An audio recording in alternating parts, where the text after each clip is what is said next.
छोलिया हो या लोबिया, सफेद चने या काले चने, सब कुछ मजेदार बने। MDH कुछ तो सस्ता लो, सब बढ़िया लो। इसमें क्या खास बात है? थोड़े में ज्यादा स्वाद, यही तो है इसकी खास बात। इटावा के बकेसर गांव में भागवत कथा पढ़ने वाले कथावाचक को सिर्फ इसलिए मारा गया कि वो यादव थे। आरोप ये है कि ब्राह्मणों ने जब रात में उनसे कथावाचक की से जाति पूछी, तो जब उन्होंने अपने को यादव वंशी बताया तो उनको बुरी तरीके से पिटवाया, सर मुड़वाए। जो महिला यजमान बनी थी उसके आगे नाक रगड़वाई और पैर छुआए और काफ़ी मारपीट की। ये घटना थी 22 जून को। 23 जून को ये मामला तूल पकड़ता गया और आज 24 जून को अखिलेश यादव ने इस मुद्दे को लेकर प्रेस कॉन्फ्रेंस की और जो व्यक्ति के साथ आरोप है कि मार पिटाई और ये हुआ, उसको आज उनका दावा था कि उन्होंने हारमोनियम दिलवाया और जो उनके वादक यंत्र थे उनको दिलवाया और बीजेपी पर जमकर हमला बोला। ये लड़ाई एक तरीके से उन्होंने पीडीए की बना दी। कथावाचक से लड़ाई बढ़कर ये यहाँ तक कैसे पहुंची, क्या है पूरी कहानी, पहले ये रिपोर्ट देखिए, फिर इस पर चर्चा करेंगे।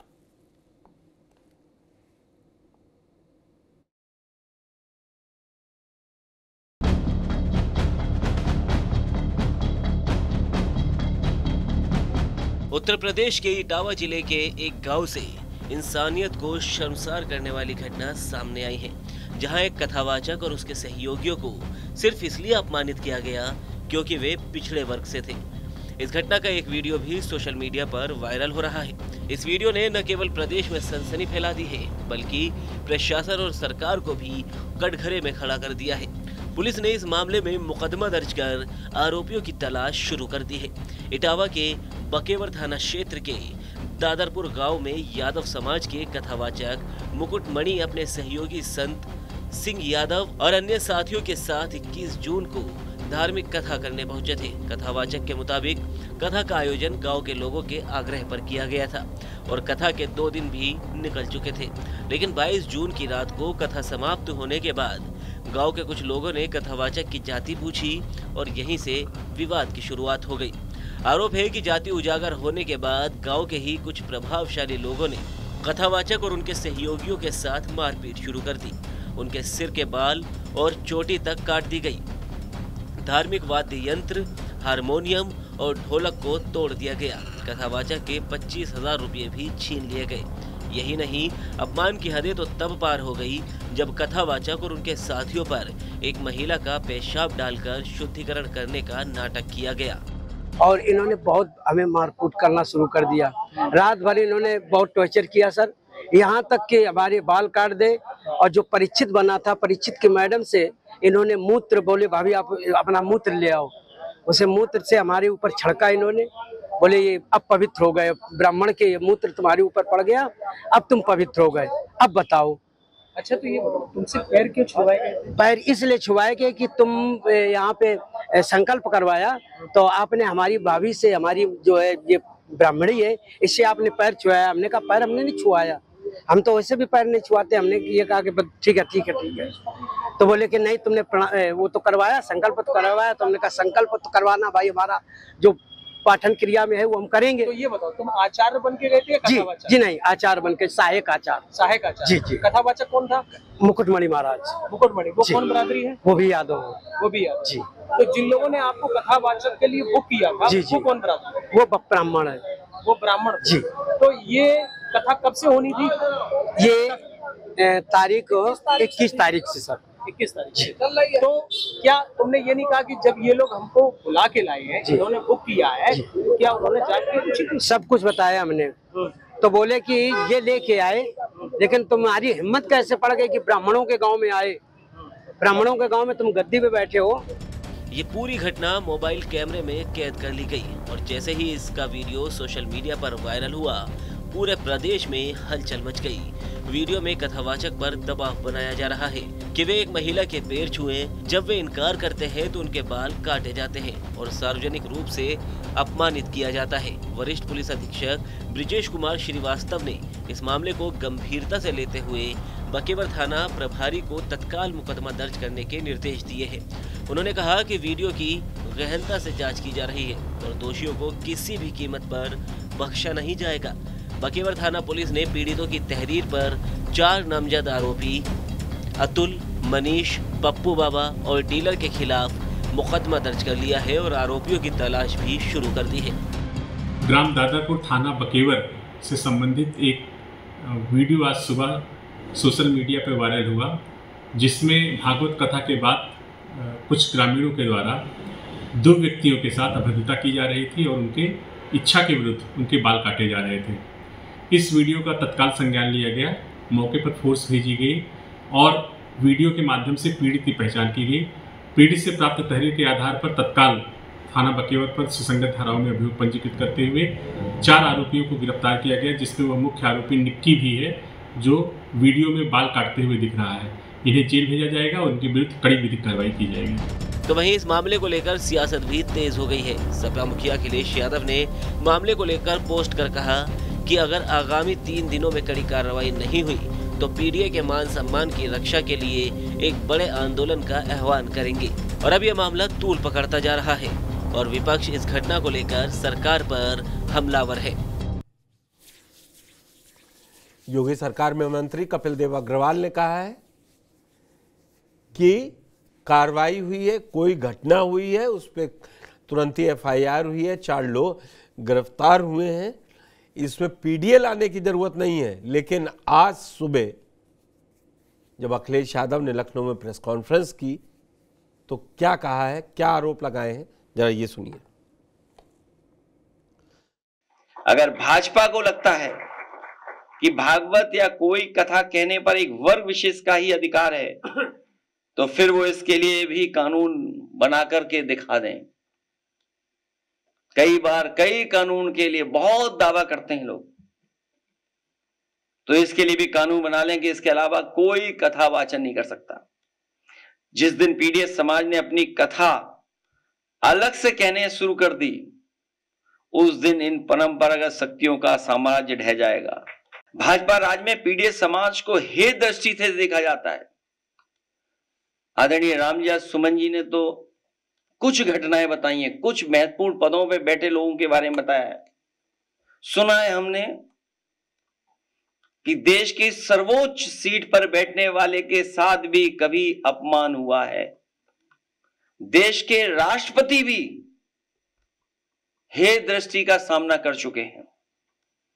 सच तो यह है कि जैसे जैसे पीडीएस समाज में चेतना और जागरूकता बढ़ती जा रही है, वैसे वैसे पीडीएस समाज पर मनोवैज्ञानिक दबाव बनाने के लिए वर्चस्ववादी के पीडीएस समाज पर अत्याचार बढ़ते जा रहे हैं। भगवत कथा सबके लिए है।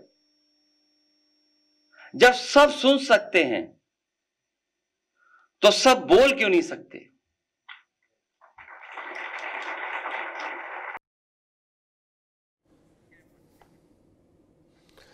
तो आपने देखा कि अखिलेश यादव इस बात को कहां तक ले जा रहे हैं। बोले ये पीडीए, ये सरकार की गलती है कि जो पीडीए को हे दृष्टि से देखती है। उन्होंने तो जब नेता अपने रॉ में बहता है तो वो फिर सारे भूल जाता है कि कब क्या होता था और क्या नहीं होता था। आज वो याद दिला रहे हैं कि राष्ट्रपति के साथ भी उनको ऐसा मालूम है कि वाकया हो चुका है। अब क्या हुआ है ये उन्होंने नहीं बताया। ये अखिलेश यादव की खासियत है थोड़ा थोड़ा कि वो पूरी बात नहीं बोलते। लेकिन जो ये घटना है उस पर संज्ञान लिया है पुलिस ने और कार्रवाई की है। मेरे साथ राजनीतिक विश्लेषक नवीन दुबे जी जुड़ चुके हैं। नवीन जी, आप ही के यहाँ की घटनाएं क्या है जो अखिलेश यादव इतना तूल दे रहे हैं? पहली बात तो घटना का समर्थन नहीं किया जा रहा है। लेकिन फिर मौका लगता है तब होता यही है। नहीं पुष्कर जी, देखिए इटावा के बकेवर की ये घटना है। वहाँ एक गांव में ये कार्यक्रम जिस यजमान ने रखा था वो बहुत ज्यादा पढ़े लिखे पंडित जी नहीं है, लिहाजा उनको किसी ने सलाह दी, कोई जालौन के दादा गुरु थे उन्होंने, और उन्होंने ही ये ऑर्गेनाइज कराया, तो उन्होंने ही इनको बुलाया था। मुकुटमणि अग्निहोत्री, ये आधार कार्ड उनका जो सामने आया है, मुकुटमणि अग्निहोत्री। तो जाहिर सी बात है कि एक ब्राह्मण आज की तारीख में अपने यहाँ कथा करा रहा है या भागवत करा रहा है, तो उसने उनको बुला लिया। आज की तारीख में तमाम हम देखते हैं यादव समाज के हों या अन्य समाज के लोग हैं, कथावाचक हैं, वो अपना नाम नहीं छिपाते हैं, वो बड़ा स्पष्ट नाम दे के कर रहे हैं और लोग बुलाते हैं उनको। हमारे यहाँ तो मैनपुरी के आसपास के आधार बाबा बड़े फेमस हैं, तमाम ब्राह्मण उनसे भागवत कराते हैं, कथा कराते हैं, बहुत अच्छी कथा करते हैं, वो तमाम लोग सुनते हैं बिना जाति धर्म संप्रदाय से ऊपर उठ के, क्योंकि उन्होंने कोई चीज छिपाई नहीं। आप विद्वान होने के लिए किसी जाति का टैग लगना जरूरी नहीं है, विद्वान कोई भी व्यक्ति हो सकता है। और मैं समझता हूँ यदि ये कथावाचक थे तो इनको अपना नाम छिपाने की आवश्यकता नहीं थी। दूसरी चीज आती है कि जिस तरीके का व्यवहार उस गांव के लोगों ने इनके साथ किया वो बिल्कुल निंदनीय है। कानून हाथ में लेने का अधिकार किसी को नहीं बनता है। नवीन जी, जिसने कथा सुनाने के समय नाम छुपाया वो पहली नहीं गलती है, गलती पहले उस समाज की है।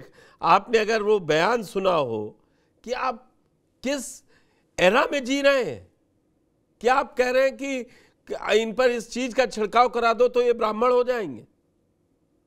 नहीं, निश्चित तौर पर निंदनीय है, बिल्कुल निंदनीय है। मैं नहीं, कह रहा हूं इस बात को, मैंने तो भर्त्सना की है इस चीज की, इसको स्वीकार नहीं किया जा सकता। सभ्य समाज के अंदर इस तरीके की चीजों के लिए कोई स्थान नहीं है पुष्कर जी। हम ये कहते हैं यदि वो विद्वान व्यक्ति हैं या कोई विद्वान व्यक्ति है और वो धर्म के मामले में जानकार है तो निश्चित तौर पर उनको ब्राह्मण भी सम्मानित करते हैं। मैं योगा के मामले में बात करूं, बाबा रामदेव भी तो जाति से यादव हैं, तमाम लोग जाते हैं, ब्राह्मण भी उनके पैर छूते हैं, वो विद्वान है। योगा के मामले में योगाचार्य हैं तो लोग उनको अनुसरण करते हैं, उनको गुरु मानते हैं। जब आप किसी को गुरु, मैं अपनी बता रहा हूँ, मेरे शिक्षक तो तमाम जातियों में, मैंने गुरु को गुरु का सम्मान देते हुए हमेशा पैर छुए, उसमें जाति कहां से बीच में आ जाएगी? अगर कोई दलित अध्यापक मेरा रहा है तो मैंने उसके भी पैर छूना पसंद किया है, क्योंकि वो अध्यापक गुरु के रूप में जाति नहीं होती है गुरु की। नवीन जी, आपके एग्जाम्पल से समाज नहीं सेट होगा या मेरे किसी एग्जाम्पल से। जो अभी मुद्दा है, अब ये घटना तो 2 दिन की है ना, अब अखिलेश यादव उसको ले आए हैं और वो जिस तरीके से उस खबर को या घटना को बड़ा करना चाह रहे हैं, तब फिर जब एक तरफ से बात उठेगी कि बटोगे तो कटोगे, तो वो पीडीए को यही तो दिखाते हैं। आज रामजी लाल सुमन उस प्रेस कॉन्फ्रेंस में थे, उन्होंने यही कहा कि जब वोट चाहिए होगा तो सब साथ आ जाए, और जब सम्मान देने की बात होगी, कन्नौज वाली घटना आप कुछ भी कहिए, अखिलेश यादव डिंपल यादव जाती है, क्यों मंदिर धुलवाया गया? या राजस्थान में नेता विपक्ष टीकाराम जूली मंदिर में जाते हैं तो उसका बात पार्टी से विधायक को निकाल देना या पूर्व विधायक को सस्पेंड कर देना, या ये एक ऐसी कुरीति है जिसको, उस सोच को खत्म करना है। एक के खिलाफ एक्शन हो के ये नहीं हो सकता। ये एक्शन एक ऐसे एक्शन की जरूरत है जिसमें सियासत भी ना हो। मैं अखिलेश यादव के एक्शन को सही गलत नहीं कह रहा, लेकिन ये आप सोचिए ये कैसी सोच को बढ़ावा देगा। नहीं, निश्चित तौर पर देखिए, अरे हम 2-3 चीजें हैं। आपने टीकाराम जूली का भी जिक्र किया और घटनाओं का भी आपने जिक्र किया। निश्चित तौर पर आज हम जिस 21वीं सदी में जी रहे हैं, आधुनिकता के दौर में जी रहे हैं, इस चीजों में पुरानी इस तरीके की जो परंपराएं हैं, रूढ़वादिताएं हैं, उनके लिए कोई स्थान नहीं होना चाहिए। और मैं इसीलिए कह रहा हूं कि वहां गांव के लोगों ने, अब आप एक चीज देखिए, जिन लोगों ने मारपीट की है उसमें कुशवाहा समाज के लोग भी हैं, ब्राह्मण समाज के लोग भी हैं, अन्य समाज के लोग भी हैं। तो सबसे बड़ी चीज है कि इसको चर्चित तो वही हो रहा। अब रिपोर्ट लिखवाने तो दोहरे साहब गए थे, रिपोर्ट लिखवाने तो दोहरे साहब गए थे, सपा सांसद। जी जी बिल्कुल। लेकिन नहीं, मैं वही कह रहा हूं, हकीकत में ये ट्रेंड तोड़ने की जरूरत है। और ये आप एक चीज सोच को कह रहा हूं मैं। अरे भाई, आप किसी को ला रहे हैं, आप ही ने खुद बताया, और उस पीड़ित ने भी बोला कि भाई मैंने तो बताया था कि हम लोग यहां से, वो लोग लाए थे ना। अच्छा, एक चीज सवाल कि जात छुपाई, जी जो अखिलेश यादव ने सवाल किया, उस सवाल का जवाब क्या है? जब कथा सुन सब सकते हैं तो सुना सिर्फ एक व्यक्ति क्यों सकता है? सिर्फ वो तो कह रहे हैं लो ले आइए, सिर्फ पंडित जी सुनाएंगे। नहीं नहीं, किसी ब्राह्मण को या एक व्यक्ति को या एक जाति को ये एकाधिकार कदापि नहीं है कि केवल वही कथा वाचन कर सकता है, वही कथा सुना सकता है। हम आप देखिए कितने लोगों के तमाम ब्राह्मण शिष्य हैं जो आज मथुरा में कथावाचक है, कि सारे के सारे ब्राह्मण हैं। रामपाल कौन है? क्या वो कथावाचक नहीं है? आसाराम बापू कौन थे? कथावाचक नहीं है? वो तो ब्राह्मण समाज से नहीं आते, और तमाम ब्राह्मण उनके भक्त हैं, घरों में फोटो लगा के बैठे हुए उनकी। तो ये चीज तो अगर अखिलेश जी या कोई ट्रेंड सेट कर रहा है कि ब्राह्मणों ने इसको अपना एकाधिकार मान लिया है, तो मैं इससे कदापि सहमत नहीं हो सकता हूँ, और होना भी नहीं चाहिए। मैं एक और चीज पर जाना चाह रहा हूँ। आप एक चीज बताइए, अगर कोई व्यक्ति दलित समाज से है और उसको, देखिए ये ज्ञान की बात होती है, किसी के पास ज्ञान है और वो ज्ञान के अनुसार, कबीरदास जी की तो जाति का ही पता नहीं है, धर्म का ही पता नहीं है, उनको तो सारे मानते हैं ना। साईं बाबा को तो सारे मानते हैं ना, उनके तो जाति और धर्म का पता ही नहीं है, संप्रदाय का पता नहीं है, लोग मानते हैं ना साहब। उत्तर प्रदेश या उत्तर भारत में हकीकत में ये हकीकत इतनी ही सरल और सहज है, इसको बकेसर की घटना मानकर इसको चर्चा ना की जाए, इस पे कोई टिप्पणी ना हो, इस पे सत्ता पक्ष से, सरकार की तरफ से ये कहा जाए कि एक कार्रवाई थी, हो गई आरोपियों के खिलाफ। ये मसला उतनी देर का है, ये मसला उतनी देर का है। नहीं, मसला बिल्कुल, देखिए समाज में जन जागरण होना बहुत जरूरी है, और इस दिशा में जो सत्ताधारी दल है उसका कोई वक्तव्य अभी तक सामने आया नहीं है, ना सत्ताधारी दल से किसी ने कुछ बोला है। इवन कपिल देव अग्रवाल से टिप्पणी की है, जी जी नहीं, भाजपा के एक विधायक ने टिप्पणी भी की है, और मैं निश्चित तौर पर उस टिप्पणी से भी सहमत हूं काफी हद तक। लेकिन एक प्रश्न और भी है, आप जो हैं, आप अपने नाम के आगे पंडित लगाएंगे, कोई आपत्ति नहीं है, आप अपने नाम के आगे शास्त्री लगाइए, कोई दिक्कत नहीं है, मुकुटमणि शास्त्री कर लीजिए, पंडित मुकुटमणि कर लीजिए, कोई दिक्कत नहीं। लेकिन आप फैब्रिकेटेड आधार कार्ड बनवा के और उसको अगर सर्कुलेट कर रही है, और आधार कार्ड आप दिखा रहे हैं, तो भारत के अंदर आधार कार्ड की फोर्जरी करना ये तो बड़ा क्राइम है, उस पर क्यों नहीं पुलिस? अरे तो अंदर करवाइए ना, फिर मैं सरकार वो क्यों छोड़ रही है? फिर जब इतना ही है तो सरकार सियासत देख रही है ना, क्यों नहीं एफआईआर दर्ज हुई मुकुटमणि के खिलाफ? क्यों नहीं मुकुटमणि के खिलाफ? हो या विपक्ष हो, दोनों राजनीतिक लाभ लेने की चक्कर में है इस घटना। हम आपको राजनीतिक विश्लेषक के तौर पे लाए। इस समय अगर मुकुटमणि के ऊपर मुकदमा हो जाए तो सरकार को संभालते नहीं बनेगा, क्योंकि पिटाई पूरे गांव ने की है और क्राइम एक ने किया है, वो कोई भी कर सकता है। बिल्कुल, निश्चित तौर पर पुष्कर जी, आप एक चीज देखिए, हमारे यहाँ अभी हालिया घटना की तरफ मैं ले चलता हूँ। सूरजपाल जाटव की सभा में 121 आदमी मारा गया, परमिशन पुलिस ने दी, सरकार की सरपरस्ती में सब कुछ हुआ। क्या सूरजपाल के कॉलर को टच कर पाई हमारे उत्तर प्रदेश की सरकार और उसकी पुलिस? मैं वहीं पे आ रहा था, क्योंकि वहां वोट बैंक मैं वहीं पे, क्योंकि साकार बाबा है, वो फर्रुखाबाद से मैनपुरी तक की करीबन 40 सीटों पे प्रभाव डालते हैं, रखते हैं।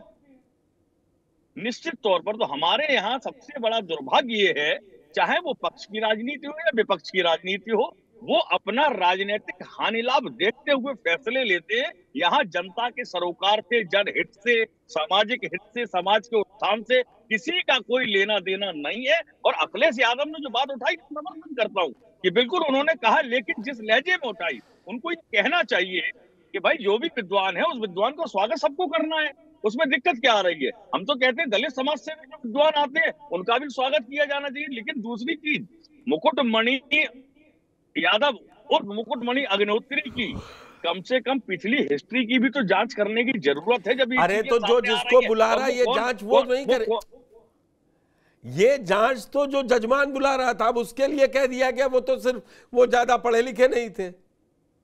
नहीं, ऐसे तो राम रहीम की जांच जनता नहीं करती थी साहब। राम रहीम तो आज की तारीख में उम्र कैद की सजा काट रहे हैं। नवीन जी मैं कह तो रहा हूं, मैं TV9 के मंच से जिम्मेदारी से कह रहा हूं, पुलिस प्रशासन फौरन करे और जो 48 घंटे देरी हुई है उन दोनों के खिलाफ जो कानूनी मुकदमा बनता हो बने। लेकिन फिर जब पूरे गांव से पैर छुआए और जो छिड़काव जिस चीज से करवाया, मैं नाम नहीं लेना चाहता हूं, और वो बहुत गांव के 50 लोगों ने मारा, तो फिर वो सब भी जाए ना, उनके खिलाफ मुकदमा क्यों नहीं हो रहा? बिल्कुल मैं वही कह रहा हूं कि जो 4 आदमी की गिरफ्तारी करके इसकी लीपापोती की जा रही, कम से कम 40 आदमी उसमें अंदर होना चाहिए।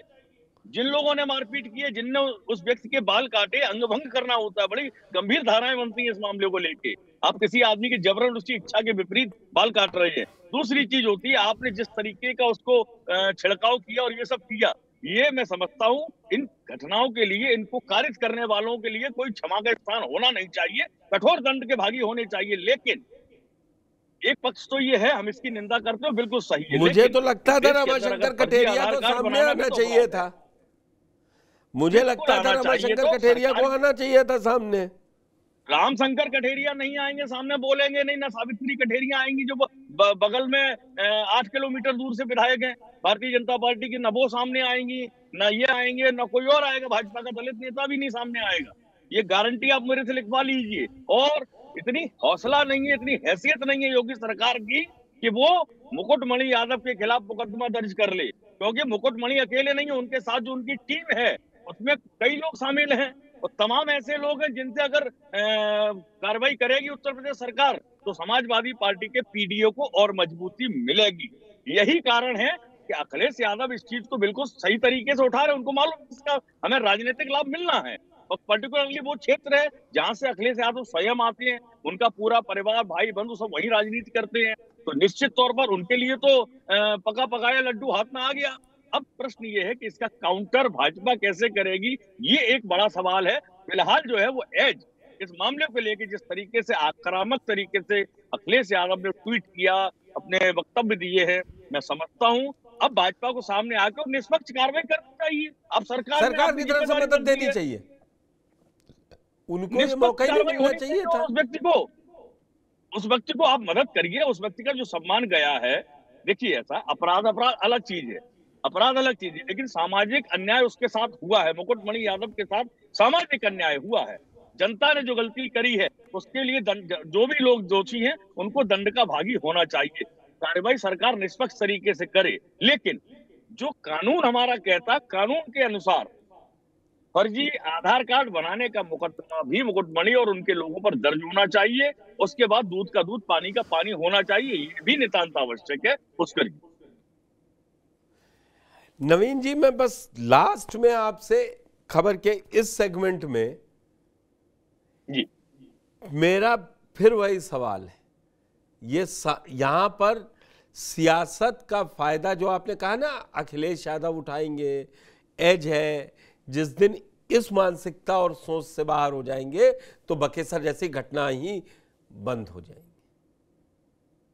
पुष्कर जी, जिस दिन भारत के अंदर इस तरीके की सोच जनता की नहीं नेताओं की बदल जाएगी, वो वास्तव में ट्रांसपेरेंट विचारों के साथ जनता के बीच जाने लगेंगे, ये देश बहुत तेजी से वर्टिकल ग्रोथ ले जाएगा। लेकिन दुर्भाग्य है हम तमाम देशों को घूम के बैठे हुए हैं, जो राजनीति हमारे यहाँ होती है मैं समझता हूँ अन्य जो विकासशील देश हैं उनमें भी इतनी गंदी राजनीति है। और हमारे सामने सीधा एग्जाम्पल है 1990 में चाइना की स्थिति क्या थी और आज वो 2025 में किस स्थिति में, वो सीधा अमेरिका से आंख मिलाता है। और आर्थिक स्तर पर, सामाजिक स्तर पर, राष्ट्रीय अंतरराष्ट्रीय स्तर पर हम कहाँ खड़े हैं? क्योंकि हमारे यहाँ तो प्रधानमंत्री सिंदूर, भैंस, गाय, बकरी ये करते हैं, ऐसे चलेगा, मंगलसूत्र ये सब करते हैं। आप समाज के रोल मॉडल हैं भाई, आप देश के रोल मॉडल हैं, आपकी जिम्मेदारी बनती है कि आप सही दिशा दें और लोगों को प्रेरित करें। उनकी पार्टी के लोग किस तरीके से, आपने कर्नल सोफिया के बारे में क्या बयान दिया, क्या कार्रवाई हुई? अब छोलिया हो या लोबिया, सफेद चने या काले चने, सब कुछ मजेदार बने। MDH कुछ तो सस्ता लो, सब बढ़िया लो। इसमें क्या खास बात है? थोड़े में ज्यादा स्वाद, यही तो है इसकी खास बात।